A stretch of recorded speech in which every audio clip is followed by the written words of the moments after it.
3 and 2 and 1. And here we are at the Livestream Show. Welcome back, and welcome if you're brand new.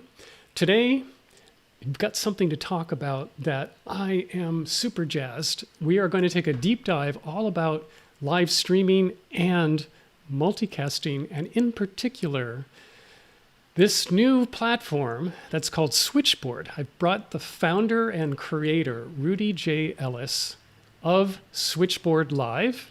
And if you want to go check that out, you can go find it at switchboard.live.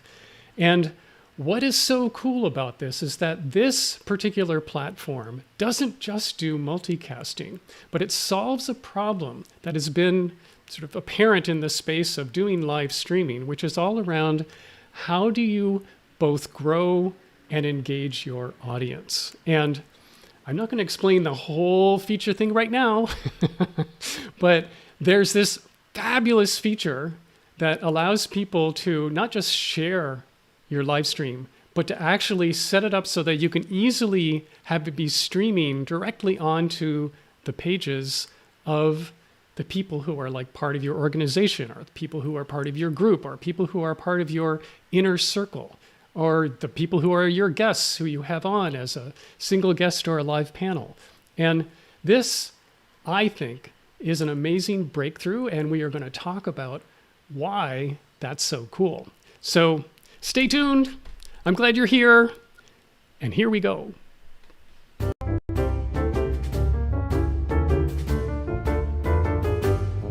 Recorded live in Boston, Massachusetts, this is the Livestream Show.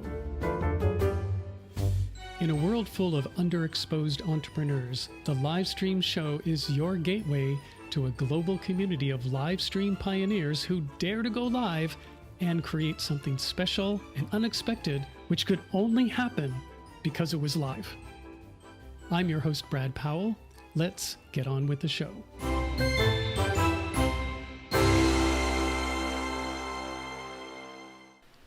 And we're back. Welcome to the show, Rudy. Really glad to see you here. Hey, Brad. Thanks for having me. It's good to see you as well. Yeah. So, Rudy J. Ellis, tell me, before we dive into all the technical parts of your platform, Sure. What does the J stand for? Wow, that's a first. And I'll just before like you it. answer, Okay, before you answer, right. I'm going to preempt it by saying, like, my middle name is Brad. So I'm Brad Powell, and Brad is my middle name. And I grew up with my first name, which is named after my grandfather, whose name was Winston Churchill. That was my mother's maiden name was Churchill, and her father is named Winston, and so they gave me his name. And you can just sort of imagine what it was like to survive through grade school with a name like Winston. Interesting. And so wow. When I finally escaped my hometown, I grew up in a little small town, and I went off to college. As soon as I didn't really pre-plan this, but as soon as I got off the bus on the campus of the school, and the first person came up to me and said, "What's your name?" I said, "My name's Brad." And it was so easy. Like, no one said anything about the name. No one sang me the Winston cigarette jingle. No, none of that. It was gone. And all of a sudden I was just this guy named Brad, and that was it. So having said all of that, tell me your story setup. And the J. Well, so since you went there, I really appreciate it. So my full name, so Rudy is actually a truncated version. Full name is Rudiger. There you go. So Rudiger is my father's name as well, right? So, and trust me, I've heard all different variations of that, and I try to simplify for folks and go by Rudy. And the interesting thing is, it actually bothers me, and I get these emails every now and then where it's R-U-D-Y, and they'll spell it with an I, and it's like, no, an I is for a girl. Like, to me, that's what it feels like. But that's R-U-D-Y. But the middle name is John, J-O-N. Rudiger John Ellis is the full name. So, and the reason why I emphasize the J is because my father goes by Rudy as well, and have to set my own path. I will make sure that that's right. We're distinguishable. So don't want to be mistaken for your dad. Exactly, which is not a bad thing at times, but it's just still, hey, I went forward my own path. for sure. All right. So, okay. So now let's move over to the live stream world. So you've built this platform, and first of all, just tell me, what year did this project even start? When were you beginning? So that's a great question. So the idea for this technology really was in 2013. So we're taking you back, a number of years. So 2013, actually, wow, about almost 7 years to the date. It was in August of 2013, where I was having this idea, or this conversation rather, with a local company. This is back down when I lived in Orlando, Florida, and the idea was, hey, we have the need to send. It was back when I used to work at a sports technology company, and we were providing web streaming, or the Windows Media 320 by 240 web streaming for college athletics. And one of the things was they needed the ability to stream to both their website and their conference website at the same time. And there wasn't really an easy way for that to happen. So you think about the hardware, the encoder, the camera, the bandwidth, all this technical elements that needed to make that happen, to be able to take one stream and go to both locations. And remember, these were like non-technical folks. And so like, that's really when the idea started, was like, there should be a way to do that. And that was the itch. And so I went home and kind of, put together some rudimentary, system, no front end, just a server that would take one stream and publish it to both locations. And that was the start, right? That was really the impetus for what we have today. And really it started off, providing a technical solution, which was what was needed, but it's been awesome to be a part of that journey and see how it's evolved over time, from a technical solution to really what I would say more of a marketing solution, what we're seeing today. Yeah, that's really interesting. I mean, so really the birth of Switchboard was all about this capability of multicasting, of being able to go live to multiple destinations. And, Correct. I remember, gosh, probably my first live streaming was way back in like 2008. And I was doing music video, live performance video. And so some of the artists that I worked with wanted to live stream it. And Sure. Of course, at that time, there wasn't a social media platform that could host live streaming. So it was all, embedded on a website or a landing page that we would be, creating.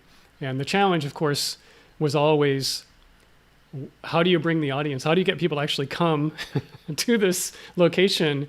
And or even, like, what do you want to do with them when they get there? Are you going to get their email? Are you going to charge them money? Like, all of that. Like, none of that was at all very developed, and it was, I mean, it's to say it was in its infancy doesn't even describe it. It was all just kind of kludgy and putting different parts together and trying to make it work. So that's super cool. So, okay, so you got this thing and you started building it. When did it actually become Switchboard? Like, how did you, I mean, I know that a startup like this is no easy feat. And somewhere along the way, you actually raised a pretty healthy amount of money for it. So tell us a little bit about what that part of your journey was like. Yeah. So shortly after that kind of aha moment, I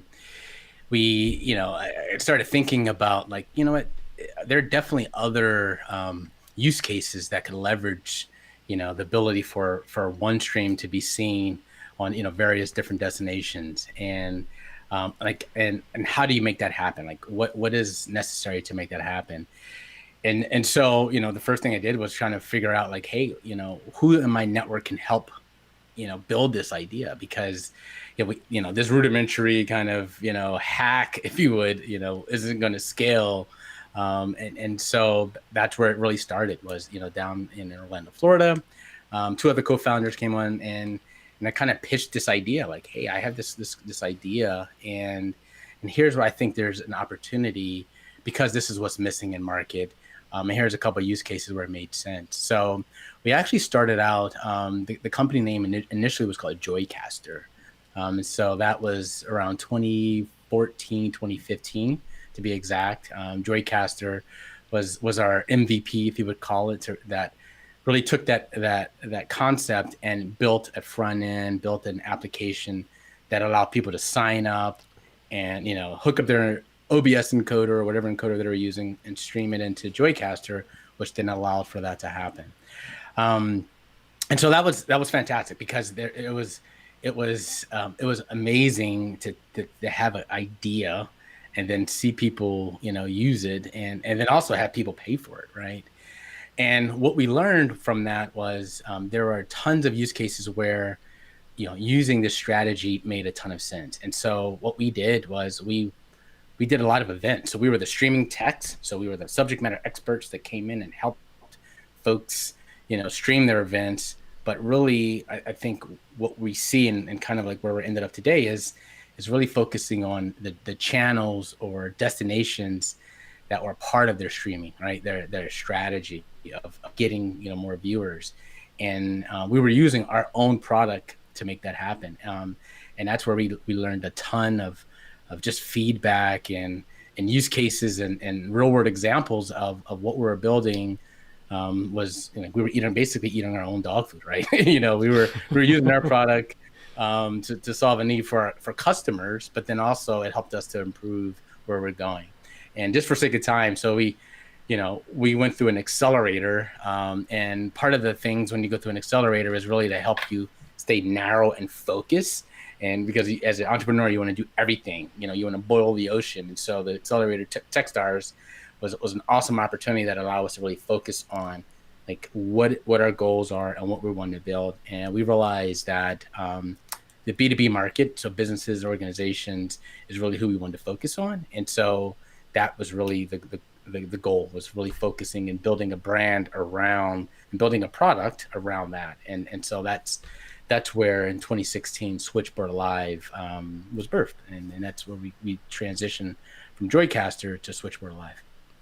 Yeah. So first of all, I really like the name Joycaster. I hope you hung on to that domain. It's probably useful for something. I just love it. You do. Yeah. It's a cool story behind that as well. I mean, it's right. super techy. Yeah. Okay. Well, just for the people who are watching and or listening, I'm going to go back and translate a little bit. So you mentioned that this first iteration was your MVP. An MVP, for those who don't know, is minimum viable product. It's basically putting out a product that you get feedback from the marketplace and sort of build the smallest, quickest, you know, easiest thing to create and put it out there. So that's MVP. And then you also mentioned OBS, which is Open Broadcast Software. Is that the essence in OBS? That's correct. So OBS, Open Broadcast Software, is an open source encoder, live streaming software that you can download for free, and it allows you to go live, and then you can then use OBS and Switchboard together to do your multicasting. And it's just one of the actually several solutions now in terms of encoders that you want to use for live streaming that is software on your computer. So anyway, there's a little bit of translation. And so we don't get too like people going, what's going on here? And so now the thing that intrigues me the most about Switchboard is this newer feature, the share stream feature. And I'm going to tell you my understanding of it, and then I want you to just sort of say, no, that's not right. Here's what it really go is. For it. I'm all ears. Go for it. So my impression of Streamshare is that what it lets you do is it lets you create a stream, and then you can share that, basically share a link with whoever you want to, who would either be your guest or your best friend or employees or members of your organization or whatever group that you have together. And they can take that link and they end up going to a landing page where they can enter the link to their own webpage, their own like profile on LinkedIn or their business page on Facebook or whatever destination they would also like that stream to go to. And just by simply doing that, now when you do go live, when that live stream is happening, you are now streaming to all of the pages that were entered by your friends. And you're able to do this without having to get like the login and the permission. And really, they don't really have to do much of anything. This is just a very, very simple way to not just multicast, but to absolutely multiply, like really radically multiply the places that your stream will actually be appearing. How'd I do? 100%. I mean, yeah. Ding, ding. You got it. Yeah. And the backstory to that, the concept was, when we were, still building the product and kind of forging our path, being those streaming, experts and tech, we would be at these events, and part of the strategy for the event was working with, participants or brands or sponsors, and so the challenge was like, how do we connect to their social channels? And you have to think back. There's Facebook and YouTube. It really was a challenge to get admin rights or become a temporary admin or get usernames and passwords, right? Like there's just no way that was going to be a feasible thing to do for all these events. And so we had to come up with the concept of like, how can we make it easy to send an invite via email or build a brandable landing page where you can direct someone to go and opt in their social channels. So from a security standpoint, like that eliminated that, where I don't want your YouTube, login password so that you can think that, later on I'm streaming something to your channel, because I'm not going to say who, but there's been channels where we actually logged in to some famous folks' channels. And it's like, there has to be a better way. I don't, even though it's cool, but I don't want this responsibility. Right. Oh, and sure. Yeah. Yeah. And so that's really where the start of it happened. But, I think as you fast forward and we started to really understand what was missing, and really where our North Star has always been, it's about, the audience. It's about getting your content out to where it makes the most sense for you. Streamshare really needed to be a part of that arsenal. And so we revamped it a ton, and it became more of a technical, email system to really a branded experience where, just like you mentioned, you have a destination landing page, people can opt in their social so that when you go live, they automatically go live and they don't have to do anything but just say yes and opt in. And it's amazing to really see the different scenarios and uses that have spawned from that, because now they're able to have brands and participants and friends and channels and organizations be able to say, yes, we want your live content because it makes sense for our already existing audience to be a part of that. And we think we just scratched the surface on this, and we're super excited to really focus and provide more features and scalability with our Streamshare feature. Yeah, I mean, I just find this super exciting. The couple of use cases that I'm imagining are, number one, kind of just the way that some of the big pages, say Facebook pages that are out there that do Facebook meme type stuff. And so they have, everything they post gets millions of views, and they've got, hundreds of thousands of people who follow the page, or maybe more. Maybe they have 1 million people following the page. But anyway, there's these things. And so there's several content creators that will make a deal with those pages to, like, I got this content and will you post it? And so they'll take your videos, or they'll do, imagine if you were some kind of food person and you could get on Tasty Videos page, which is a huge one. So in this case, now you could be a cooking show. and it could be really engaging. Like, you could be doing it because it's live. Maybe you have a celebrity chef. Maybe you have, people asking questions or suggesting ingredients or whatever you have, that's happening. And then you make partner deals with these other channels who would just easily share your stream. And so all of a sudden, instead of being you all by yourself in your own lonely Facebook page, you're now like all over the place. See, like, it's sort of instant network. That's that's one direction that I see. And that's using some known social media networks and influencers that are out there. But the other one, which is equally intriguing, is like, let's say and maybe you've already got clients like this. Maybe you're the Philharmonic Orchestra of your city, like the Boston Philharmonic, and you're now like coming back from COVID, and so you want to have your first live, people coming to the concert kind of thing, but because you've been starving to death over the last year and a half, you really need to do something to boost your revenue and boost the engagement and get more people engaged with the orchestra and supporting it.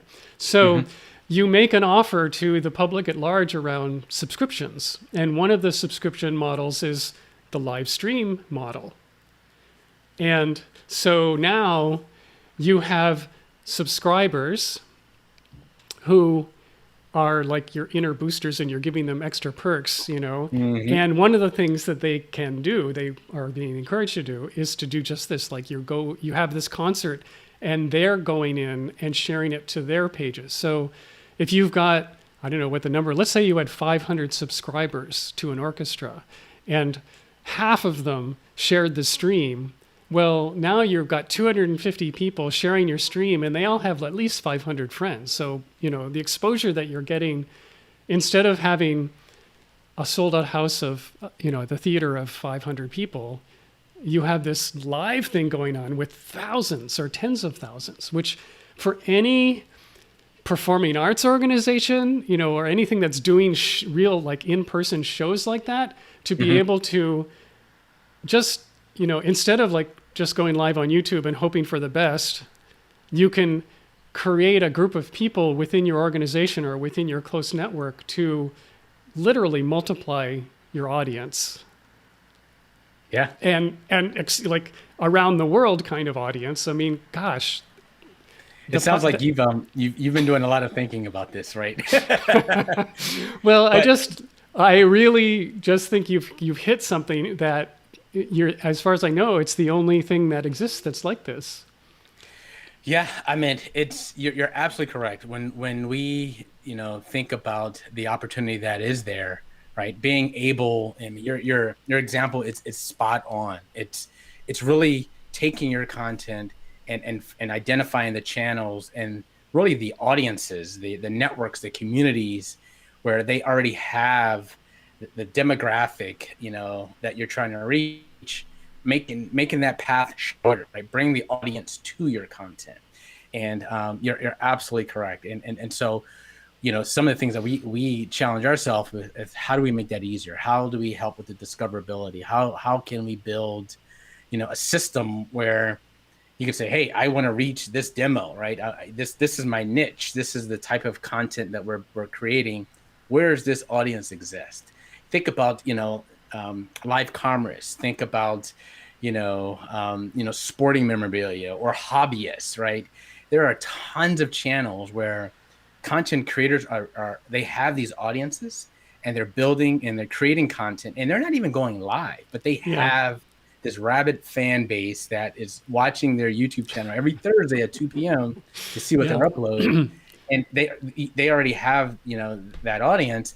And if you're able to say, hey, I have this show that's live, that would probably make sense. And you're able to create this connection or create this type of deal where you're leveraging their audience to match your content, and it makes sense, and it's a win-win. And so those are the types of things that, you could tell I get like excited about, because the possibilities are endless. And I think we've really, really just scratched the surface on what is, possible. And so yeah, you're spot on. And the way that you've kind of, started thinking through the opportunities is exactly what, we're thinking about as well. Yeah. Yeah. It's pretty exciting. I mean, if I just pause for even 10 seconds, I can come up with about a dozen other examples. I mean, imagine, this is one that occurred to me just now. Imagine a Harley Davidson group live streaming their road trip or even a part of their road trip, or even just stopping at a truck stop somewhere. And then they've got other chapters, like there's Harley lovers all over the place. And and all of those people are sharing that stream, and they could be, Yeah. it could go back and forth. That would just, very easy No, you're to do. spot on. We've actually we've done events, like there were, yeah, with Harley corporate, right? So you think Oh, of, interesting. yeah, with a big brand like Harley Davidson, where I'm trying to think, I believe it was a campaign around their new e-bike that they were developing or developed. And so for them, it's like, how do we, produce great quality content and get it our product in a younger demographic. Yep. And so part of that leverage was, hey, let's produce these content series and these exhibition events. So tapping into like the X Games groups and Monster Energy, right? These are the types of the younger crowds that probably have an affinity to the bike that they were building, and so these are endemic sponsors, right? That were part of that, and being able to stream to dealerships globally, right? So I mean, I think, correct me if I'm wrong, I don't know if you know, but there were, I think, like over 700 Harley dealerships globally, and so that was definitely an approach that they were keen on leveraging, and it was awesome to see a platform like ours be integral in distributing this highly produced Harley branded themed content that came from headquarters, but then was going to all of these dealerships, and each of those dealerships have their own communities that are local. So whether it's in Italy, whether it's in South Florida, whether it's in in East Asia, like you have these dealerships and they all have their community, and they're able to see this content that's being produced from Harley corporate. It was pretty awesome to see that type of use case, and them willing to kind of say, hey, let's give this a try, because this is a way where we can really reach and really have this effect. And one of the things that people think about with live video, you can post a video and corral folks and have marketing campaigns to come watch that video. But the benefit of live is, the algorithms that are there, and being able to tie into that notification system. So when someone's live on, LinkedIn or YouTube or even Facebook for that matter, and you're following that person, you get that notification. So that instant notification is definitely there. And so like that's something that's pretty powerful as well from a live perspective. Yeah, absolutely. Okay, well, we're coming to the end of our time. This is just fascinating. So if you could wave your magic wand, okay, and in the next, I don't know, 18 months, the vision that you have would pretty much come to pass, what would be happening in the year, we're talking like the beginning of 2023? What would it look like? What do you think is possible? It's a great question, Brad. For us is, and one of the challenges with being a startup is the focus. And so we do know what our North Star is. Our North Star is really making it easier for you as a content publisher or content creator to reach the right audience. And so I would say if we kind of went down that path and that thought process is how, to the point I made earlier, is how do we make it easier for you to discover the right audience, or be able to predict and suggest the right channels that make sense for the type of content you're creating, based off of the demographics, based off of this filter criteria that you predefine, average watch time, number of subscribers, subscriber base count, like these kind of analytics. And I think that could be pretty amazing. And so like, that's how we're definitely thinking about it, right? We and then we also want to be able to provide the same type of technology to platforms and service providers who, they want to focus on their core competency and be able to make sure that they're providing their technology, but they also want to, incorporate what Switchboard does really well into their technology stack. So we definitely see an opportunity for us to be kind of like that Intel Inside approach, right? Where, we're this, awesome behind the scenes platform that's providing, the multi-streaming technology, by way of, some of the platforms and providers and streaming platforms that are out there, but not realizing that, Switchboard is the secret sauce that's doing that. So we definitely see, good opportunity for us to explore both of those opportunities as well. And, as you said, in 2023. Oh, that's so great. All right. So if someone wants to go check it out, what's the best thing for them to do? Yeah, so switchboard.live is our website. Switchboard.live is the best way where you can go and you can sign up. You can get an account. We have a 99-minute free trial where you can, kick the tires around and go live to however many destinations you want. And then if it makes sense, you can, sign up for an account and go forward. So we'd love to get feedback. We'd love for folks to try it out. So yeah, switchboard.live, and we're Switchboard Live on all the socials: Facebook, YouTube, Twitter, Twitch, LinkedIn, etc. All right. So cool. Well, thank you so much for coming on. This has been fantastic. Brad, it's been a pleasure. Thanks for having me. Yeah, you enjoy the rest of your evening. Yeah. All right, you guys. So there you have it. Switchboard.live. Go check it out. Kick the tires. You've got 99 minutes to see how it works for you. Get your buddies together and you can do this incredible little live stream to all over the place. Everybody can have their thing happening all at the same time. So this is exciting. I'm super excited about it. But stay tuned. Stay tuned, because coming up, the next show that I'm doing is coming up this Thursday at 11 a.m.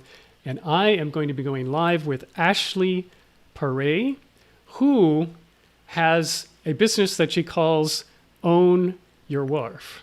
No, I didn't say that right. Own your worth. Own your value.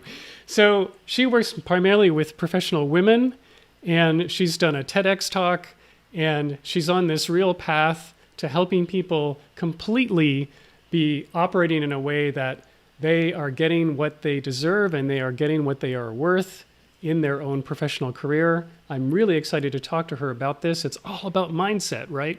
So stay tuned, and I will see you in the next live stream show.